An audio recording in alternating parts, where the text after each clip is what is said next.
एक बार फिर स्वागत है आपका आप ही के न्यू चैनल मास्टर के एस्ट्रोनॉम वास्तु में। आज हम जिस टॉपिक के बारे में बात करने वाले हैं वो बहुत ही हॉट टॉपिक है। और उस टॉपिक से रिलेटेड आपने वीडियोस भी देखे होंगे और सुना भी होगा या किसी एस्ट्रोलॉजी से कंसल्ट करने गए होंगे तो सारी चीज़ें क्लियर नहीं हुई होगी। तो इस पर्टिकुलर टॉपिक का नाम है मांगलिक मांगलिक दोष। एंड बहुत सारी भ्रांतियां हैं मांगलिक दोष को लेके। जब कोई सुनता है कि वो मांगलिक है या कहीं से पता चलता है तो दिमाग एकदम चकरा जाता है उसका। उसके समझ में नहीं आता कि वो क्या करे। या लेट सपोज किसी की शादी सेट हो गई और बोले कि यार किसी ने पता चला कि वो लड़की तो मांगलिक है वही लड़का तो मांगलिक है। तो अपोजिट वाले का रिएक्शन बहुत ही डिफरेंट हो जाता है और वो ऑलमोस्ट लाइक पता नहीं। या कुछ ऐसे केसेस होते हैं जहाँ मैरिड ऑलरेडी हो जाती है और फिर धीरे से वो पहले इन चीज़ों में बिलीव नहीं करता था, नो कुंडली में मिलान या कुछ भी नहीं किया। शादी हो जाने के बाद उसको कुछ इश्यूज आए और वो किसी एस्ट्रोलॉजी से कंसल्ट किया या फिर कहीं से उसको पता चला कि या तो वो मांगलिक है या उसका पार्टनर। तो इस केसेस में बहुत सारी प्रॉब्लम हो जाती हैं और फिर क्या होता है कि अम, या तो किसी के पास जाएगा, I am not saying specific pandit या एस्ट्रोलॉजर, वो किसी के पास जा सकता है कंसल्ट करने। एंड देन किसी ने उसको बोल दिया सपोज कि मांगलिक है और ये सारी चीज़ें पूजा करानी पड़ेगी और वगैरह वगैरह। तो मैं आपको क्लियर कर देना चाहता हूँ कि मांगलिक दोष है अगर किसी एक पर्टिकुलर पार्टनर का के में, और अगर दोनों में है तो नो मेजर इश्यूज, बस किसी एक में है और मैरिड हो चुकी है और इश्यूज आप फेस कर रहे हैं, तो मैं फिर से कहूँगा कि मैरिज के बाद उन चीज़ों को कराने से आपको 0 से 5% के बीच ही रिजल्ट मिलेंगे, उनके इफेक्ट नहीं मिल पाएंगे। आप अपने सर्टिफिकेशन कराना है बिल्कुल करा लीजिए, बट मांगली दोस्त के निवारण के लिए जो भी पूजाएं हैं चीज़ें हैं वो आपको उतना इम्पेक्ट नहीं देगी। उतना in the sense 0 to 5 months आप समझदार हैं कितना इम्पेक्ट करता है ये चीज़ें, बेसिकली करती है जो मैं बोलूँ।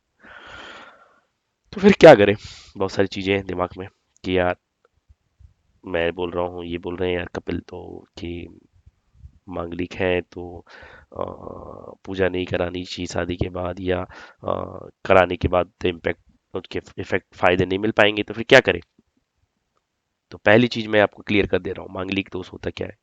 तो मांगलिक दोष बेसिकली जब हम बात करते हैं तो 5 हाउसेस हैं, 1 4 7 8 एंड 12, जिसमें मार्स मंगल ग्रह का होना उपस्थिति उस कुंडली को मांगलिक बना देती है।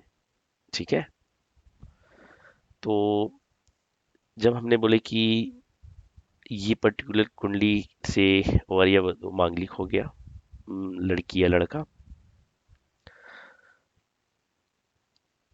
उसके बाद साथ में 8 ऐसे कहना चाहिए कॉम्बिनेशन है जिसके हिसाब से ये इसको कैंसिल भी कर देती है। पहला कॉम्बिनेशन होता है जब दोनों ही मांगलिक है तो इसको कैंसिलेशन में आ जाता है। सेकंड, यदि लड़की की कुंडली में जिस स्थान पे मार्स बैठा है, आई मीन 1 4 7 8 और 12, उनमें से किसी एक स्थान पे जब जहाँ मार्स बैठा है वही सेम हाउस में लड़की की कुंडली में कोई क्या कहना चाहिए मेलेफिक ग्रह जैसे कि शनि मंगल या राहु इत्यादि बैठा हुआ है तो ये भी कैंसिल हो जाता है। थर्ड है, अच्छे से ध्यान से सुनिएगा क्योंकि ये थोड़ा सा कॉम्प्लिकेटेड लगेगा आपको। मेष राशि का मंगल लग्न में, अच्छे से रिमेम्बर कीजिएगा इसका मीनिंग क्या हुआ, मेष राशि का मंगल लग्न में।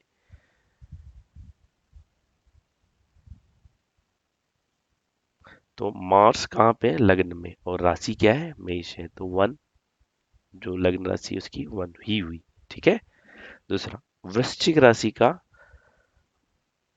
चौथे भाव में, तो वृश्चिक फोर्थ हाउस में होगा। वैसे ही कैप्रिकॉर्न सातवें में, कर्क आठवें में, और धनु राशि वो हो गई 12th में। तो इस कंडीशन में भी मांगली दोष कैंसिल हो जाता है।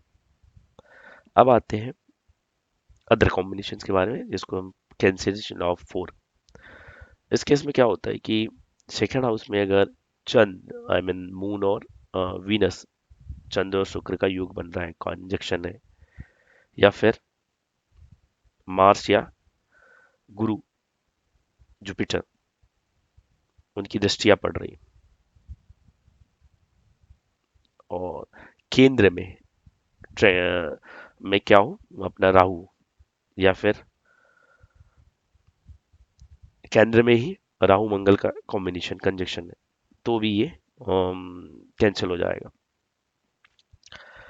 अब हम बात करते हैं कि पांचवें नियम की ओर, जिसमें अम, अपन ये कहते हैं कि यदि अ, अ, जुपिटर एग्जाल्टेड होके बैठ रहा है एंड वीनस अपना लग्न लॉर्ड है, तो इस केस में भी अम, ये कैंसिलेशन हो जाता है। सिक्स है, जिसमें बेसिकली होता क्या है कि अम, आप या तो सेंटर में या त्रिकोण में आपके बेनिफिक प्लानेट हो, तो बेसिकली इनके कॉम्बिनेशन के साथ आपके थर्ड, सिक्स और 11th हाउसेज में मेलेफिक हो, लाइक राहु केतु, सैटर्न, तो इन दैट कॉम्बिनेशन में क्या होगा, ये फिर से कैंसिल हो जाएगा। सातवां कैंसिलेशन लॉ है कि 1 2 4 7 8 और 11 एंड देन 12 में यदि मार्स है, तो इनमें से तो 4 में आपके मांगलिक ही बना रहा है, बट यदि 1 और 8 का कॉम्बिनेशन हो रहा है मार्स के साथ, अपना आठवां है मार्स, और कैप्रिकॉन में एग्जाल्टेड होके बैठा है, तो भी कैंसिलेशन होगा। लास्ट एंड आठवां एट्थ कैंसिलेशन लॉ ये कहता है कि अगर उनकी कुंडली जब मिलान करते हैं तो 27 या उससे अधिक गुण मिल रहे हैं, तो ये भी मांगलिक दोष विचारणीय नहीं होते हैं, मीन्स कैंसिल हो जाते हैं। तो ये 8 कैंसिलेशन लॉ थे, बट जो प्रैक्टिकली या क्योंकि बिकॉज जो लॉ थे उनके कुछ कॉम्बिनेशन स्पेसिफिक थे और सारी चीजों को देख के बनाए गए थे, बट आजकल जो प्रेडिक्ट करते हैं बोले नहीं कैंसिल हो गया है, nothing will harm you, but ऐसा कुछ भी नहीं है। ये जो कैंसिलेशन लॉ है, इनके इफेक्ट को 100% कम नहीं कर सकते। मांगलिक है तो वो जो 5 हाउसेस मैंने बताए थे, 1 4 7 8 और 12th में है मास, तो मांगलिक होगा ही। एक कैंसिलेशन लॉ उसके इफेक्ट को कम करेंगे, न कि पूरी तरह से कैंसिल। आंशिक मांगलिक होगा ही। अब बात करते हैं कि मंगल दोष मांगलिक कब तक होता है, तो फिर मैं आपको क्लियर कर दूं कि आजीवन होता है। अब आप बोल रहे होंगे यार मैंने बोल रहा था कि मांगलिक दोष कुछ बहुत वो है नहीं, उसको हवा बना दिया गया है, बट ये तो उम्र भर रहता है, और कैंसिलेशन लॉ भी नॉट दैट मच इफेक्टिव कि पूरा कैंसिल हो गया। तो इतना सब कुछ होने के बाद मांगलिक को मैं लाइटली क्यों ले रहा हूँ, उसके दो रीजन है। जो मेन रीजन उस पर आते हैं, इनकी एक एज लिमिट होती है। सबसे पहले हम बात करते हैं फीमेल की। तो जो फीमेल का एज लिमिट है वो 25 के अबो, इसके मांगलिक दोष के इफेक्ट कम होते चले जाते हैं।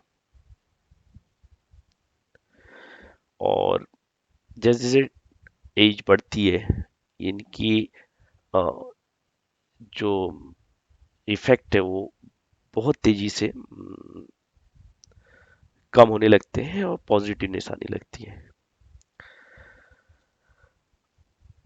अब जब मांगलिक क्वेश्चन ये आता है कि अब ये आप क्या कर सकते हैं, तो बेटर ये है कि आप उससे रिलेटेड रेमेडीज करें, ना कि स्पेसिफिक टू मांगलिक पूजा कराएं, बिकॉज उसको उतने अच्छे इफेक्ट नहीं मिलेंगे। बेटर है कि आप कॉम्बिनेशन में लेके जाइए, आपके मास के साथ उसके नक्षत्र देखिए, दोनों की रेमेडीज कीजिए, साथ में अदर कॉम्बिनेशन देखिए और उसकी रेमेडीज कीजिए, और महादशा अंतरदशा प्रत्यंतर दशा के हिसाब से, and I think that will be more beneficial और आपको अच्छे रिजल्ट देगा। चलिए अब बात करते हैं मेल पुरुष की एज। बेसिकली 28 के बाद मांगलिक दोष का इफेक्ट कम होता चला जाता है, और जैसे जैसे उम्र बढ़ती है ये धीरे धीरे शून्य की ओर चला जाता है। तो अगर मांगलिक दोष कैंसलेशन नहीं है, नहीं हो रहा है, या एक यूं कहें कि मांगलिक दोस्त एक मांगलिक है और दूसरा नहीं है, इनकी शादी हो जाती है, तो बहुत सारी प्रॉब्लम्स आती हैं। बट वो सारी प्रॉब्लम्स हम एक सेपरेट वीडियो में कवर करेंगे कि कौन सी स्पेसिफिक प्रॉब्लम्स आती हैं। बट एक जनरिक व्यू देता हूँ, ये फर्स्ट दोनों पार्टनर्स के बीच होंगी प्रॉब्लम्स, सामंजस्य नहीं बैठेगा, यहाँ तक कि डिवोर्स तक की स्थिति आ जाएगी। दूसरी चीज, इसका इफेक्ट संतान प्रोजनी से भी रिलेटेड होगा, उनमें भी इश्यूज आएंगे। वन केस में ये कह सकते हैं कि सम केसेस में ये देखा गया है कि कंसीव का रिलेटेड इश्यूज आते हैं। बट ये उस केस में आते हैं जब एक फीमेल की एज 25 से बिलो हो और एक मेल की एज 28 से बिलो हो। 28 से एबो एंड 25 से एबो फीमेल एंड 28 से एबो मेल पुरुषों से रिलेटेड ये इश्यूज नहीं देखे गए हैं प्रोजेनी से रिलेटेड। मैं यहाँ प्रैक्टिकली बात कर रहा हूँ, क्योंकि कुछ चीजें एक प्रॉपर तरीके से लिखी होती है, या एक सूत्र बना के हम प्रस्तुत करते हैं जब हम तो उसका मीनिंग बहुत सारे लोग अपने हिसाब से निकाल लेते हैं। तो बेसिकली प्रैक्टिकली जब हम कहे तो मांगलिक दोष जैसे कि मैंने मेंशन किया 25 के बाद फीमेल के लिए और 28 के बाद मेल के लिए कम होते चले जाते हैं। अब कैंसिलेशन की बात करते हैं। तो पहला कैंसिलेशन आपने सुना भी होगा कि यदि कोई कन्या मांगलिक दोष से ग्रसित है तो उसका मांगलिक पुरुष के साथ या वर का वधु दोनों को मांगलिक ले लिया जाए तो ये कैंसिल हो जाता है। बट उस केस में भी हम मांगलिक दोष से रिलेटेड पूजा कराते हैं विवाह के पहले। अगेन मैं आपको रिपीट कर रहा हूँ, मांगलिक दोष अगर है और शादी के बाद अगर उसके आप उपाय करते हैं तो उसका कोई इफेक्ट नहीं होता है। आप माने या ना माने, अगर 100% है तो 5% भी इफेक्ट नहीं होगा अगर आप शादी के बाद ये सारी चीजें करवा रहे हैं। तो जैसे आपको पता नहीं होता है, आप कुंडली मिलान नहीं करते, एक मांगलिक नॉन मांगलिक मिल जाता है तो आप मांगलिक से रिलेटेड पूजा और सारी चीजें कराने लगते हैं। बट मैं प्रैक्टिकली बता रहा हूँ, उसका कोई विशेष लाभ आपको नहीं मिलेगा। अब दूसरी बात, मांगलिक है तो बेसिकली मार्स मंगल से ही रिलेटेड इश्यूज है। तो ये जो प्लानेट है बेसिकली ऐसे कॉम्बिनेशन बना रहा होगा जिसके कारण अ, आपको नकारात्मकता बढ़ जाएगी। वो बिकॉज ऑफ मार्स से ग्रसित है तो डेफिनेटली कॉन्फ्लिक्ट पैदा करेगा और आपको थोड़ा सा इगोइस्टिक बनाएगा, आपको थोड़ा सा उग्र बनाएगा, अ, और कहना चाहिए डोमिनेटिंग बनाएगा। सेकेंड, मंगल दोष की कैंसिलेशन की बात करते हैं। तो सेकेंड दोष में ये होता है कि यदि एक, चलिए लड़का या लड़की किसी की भी ले लीजिए, एक लड़की कुंडली हम मानते हैं और उस में से मंगल दोष में जो 5 पोजीशन थी 1 4 7 8 12 में से किसी एक घर में जो मंगल बैठा है और सेम दूसरे लड़की जैसे हम कुंडली मिलान कर रहे हैं उसी पर्टिकुलर हाउस में जहाँ मंगल था कोई पाप ग्रह बैठे, जैसे कि शनि, मंगल, राहु, केतु, तो इस कंडीशन में ये कैंसिल हो जाता है। तो इसको भूम दोष भंग कैंसिलेशन योग भी कहते हैं। तो दो हो गए। तीसरे पे आते हैं जिसमें हम ये कहते हैं कि अगर एक मेष राशि मंगल लग्न में है और अ, वृश्चिक राशि चौथे भाव में है और मकर राशि कैप्रिकॉन सातवें में है, इसी तरह से कर्क आठवें में है और धनु राशि 12वें में है और अ, मंगल में, तो मंगल दोष कैंसिल हो जाता है। तो अगेन रिपीट कर रहा हूँ, मेष राशि मंगल लग्न में, वृश्चिक राशि चौथे भाव में, मकर सातवें में, कर्क राशि आठवें में, धनु मंगल बारहवीं हो तो कैंसिलेशन हो जाता है। तो ये थर्ड हो गया। अब ये तो आप इन जनरल आपको अगर दिक्कत हो रही हो तो बेसिकली इस चीज के लिए किसी एस्ट्रोलॉजिस्ट कंसल्ट करें, क्योंकि अभी मैंने सारी चीजें कवर नहीं की है। आपने अगर उस नॉलेज तक नहीं पहुंचे, बट ये बहुत इजी है आइडेंटिफाई करना मांगलिक, क्योंकि मैंने यही कहा है कि 1 4 7 8 12 में अगर ये है तो मांगलिक होगा। आंशिक हो कैसा भी हो, बट कैंसिलेशन भी है। कैंसिलेशन 8 टाइप के मैंने 2 टाइप बता दिया, तीसरा टाइप बता रहा था और वो भी कंप्लीट हो गया। अब चौथे पे आते हैं। यदि अगर बोलते हैं कि सेकेंड हाउस में चंद्र शुक्र का कंजक्शन हो, या फिर मंगल और गुरु की दृष्टियां है साथ में, या फिर राहु या केतु, राहु मंगल का योग के साथ है, तो भी कैंसिल हो जाता है। अब बात करते हैं केंद्र और त्रिकोण में अगर कोई शुभ शुभ ग्रह हो, उसके साथ ही थर्ड सिक्स और 11 हाउसेस में मेलेफिक हो, जैसे कि राहु केतु हो गया, सटन हो गया, मंगल, तो ऑलरेडी अपन ने उसके एंड में नहीं बनेगा, तो ये भी कैंसिल हो जाएगा। सातवें टाइप होता है जब हम 1 2 4 7 I think 8 and 11 and then 12 में जब मंगल होता है, तो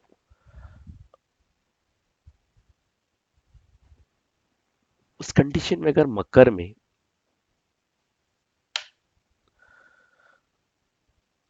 एक उच्च का मिलकर बैठा हो 1 8 के कॉम्बिनेशन के साथ, तो भी कैंसिल हो जाता है। अब the last one, eighth, specific जो है गुणों से रिलेटेड, जो ये कहते हैं कि अगर 27 या उससे अधिक गुण मिल रहे हैं, तो भी हम मान लेते हैं कि भूम दोष के कारण ये कैंसिलेशन में चला जाता है। बट मेरा पर्सनल जो प्रैक्टिकल अनुभव है वो ये कहता है कि नहीं, हमारे जो वेद ग्रंथ भी यही कहते हैं कि कुंडली मिलान के गुणों को उतना ज्यादा इम्पोर्टेंस नहीं दिया जा सकता, बल्कि आप ये देखिए कि शेम गोत्र के नियर बाय लोकेशन के लोगों से रिलेशन ना हो। फिर से रिपीट कर रहा हूँ, सेम गोत्र के मतलब रिश्ते, अ, एक स्पेसिफिक रिश्ते तक ये मैरिज ना हो, एक कहना चाहिए दूर दूर तक उनका कोई रिलेशन ना हो, देन एक प्रॉपर डिस्टेंस अगर मेंटेन कर रहे हो आप, तो ज्यादा बेटर है instead of comparing gunas. Okay, तो ये थे 8 कैंसिलेशन जो बेसिकली मांगलिक दोष को कैंसिल करने में मदद करते हैं। अब ये बात हो गई कैंसिलेशन कैसे हो गया और कितना इंपॉर्टेंस था क्या मांगलिक दोष। अब मैंने पहले ही बोल रखा है उनकी एज लिमिट के बारे में। अब ये दिमाग में आ रहा होगा कि आप किस फ्लो में या किस स्पीड से इसका इफेक्ट कम होता चला जाता है। तो 28 के बाद ये अपने 5% के रेशो से ईच ईयर काउंट करके आप अगर कंपेयर करें तो कम होता चला जाता है। बट मैंने जैसे बोला कि ये कभी खत्म होता नहीं है। लोग ऐसा बोल देंगे कि पूजा करा सब कुछ हो जाए, no no it's not possible. मेरा पर्सनल या प्रैक्टिकल ये कहता है कि अगर आप ऑलरेडी मैरिड हैं and one of them is Manglik, तो इंस्टेड ऑफ गोइंग पूजा कराने के बजाय आप क्या कराएं, आप प्लानिटरी पोजीशन के हिसाब से रेमेडीज करें। जैसे मास की ऑब्वियसली करनी पड़ेगी, एंड देन मास किस पर्टिकुलर नक्षत्र में प्लेस्ड है उस कुंडली के अनुसार, तो इसमें दोनों को रेमेडीज करनी होगी। Male and female, basically both spouse. और मैंने जैसे कि पहले से ही कह रखा है कि इसको हवा ना बनाया जाए। ये बहुत easy to tackle, easy to handle है। और सबसे पहले तो जब एज लिमिट इन जनरल अभी देखा जा रहा है कि इस एज लिमिट के बाद ही मैरिज होती है, तो वैसे ही इफेक्ट कम होते चले जाते हैं। हाँ, ये सच है कि कुंडली अगर मेल या फीमेल की किसी एक की अ, जो नेगेटिव थिंग्स है वो अगले को भी परेशान करते हैं। तो मेरा यही एनालिसिस है कि फर्स्ट आप डेफिनेटली उसके रेमेडीज कीजिए, पर्टिकुलर प्लानिट्स, डेफिनेटली मास तो आएगा ही, साथ में आप अम, अ, दशा, महादशा, अंतरदशा, प्रत्यंतर दशा के हिसाब से भी रेमेडीज कर सकते हैं। देन प्लस नक्षत्रा की मोर रिकमेंडेड है। सो अगर ये कॉम्बिनेशन किए तो ये आपका 33% ऐसे ही रिजॉल्व कर देगा। अब रिमेनिंग आता है 66% पे। तो 66% पे मैंने जैसे ही पहले कहा है कि सिंगल रेमेडीज या सिंगल रत्न आपके काम नहीं आएंगे, तो ये आप गया, आपका हो गया 33% में। 33% में आपके रत्ने हैं, जो स्टोन्स आप धारण करते हैं, एंड देन 33% आपका नेचर है, द कॉम्बिनेशन ऑफ आपका व्यू भी है, उसको चेंजेस करने होंगे। समटाइम्स मैंने ये भी कहा है कि अगर किसी वीडियो में आप देखा होगा कि पर्टिकुलर रिलेशन के बीच आपको डिस्टेंस मेंटेन करना होगा, अदरवाइज वो रिश्ते ब्रेक हो जाते हैं, राइट। तो वन ऑफ द रीजन वो था क्योंकि कुछ ऐसे सरकमटेंस सडनली क्रिएट होंगे और आप जिन चीजों को बचाने की कोशिश कर रहे थे वो डिस्ट्रॉय हो जाएंगे। तो तीन चीजें मैंने बोली। फर्स्ट, आपको रेमेडीज करनी होगी मंगल प्लस नक्षत्रा वाली। देन सेकंड, यस आप स्टोन यूज कर सकते हैं। एंड देन थर्ड वन यही है कि आप आपके नेचर में चेंजेस लाए, और नेचर में चेंजेस किसी भी टाइप की स्पेसिफिक हो सकते हैं based on the planetary positions. तो होप मेरा ये वीडियो आज आपको पसंद आया होगा। और जो भ्रांतियां थी बेसिकली मंगल दोष को लेके, मांगलिक को लेके, आई थिंक उसको रिजॉल्व करने में कुछ हद तक आपको समझ आया होगा कि कैसे रिजॉल्व किया जा सकता है। मैं एक डिटेल्ड वीडियो के साथ आऊंगा जिसमें वन बाय वन चार्ट को प्रैक्टिकली शो करूंगा कि ये मांगलिक है, और ये मांगलिक होने की वजह से एक कुंडली मिलान के साथ लेके आऊंगा, एक वर वधु की कुंडली, जिसमें आपको मैं शो कर सकूंगा कि एक गुण मिलने से बेटर क्या होगा उस कंडीशंस में। चलिए आज के लिए बस इतना ही। जय मां जगदम्बे। प्लीज लाइक कर लीजिए, सब्सक्राइब कर लीजिए। मिलते हैं शीघ्र नेक्स्ट वीडियो के साथ। Thank you.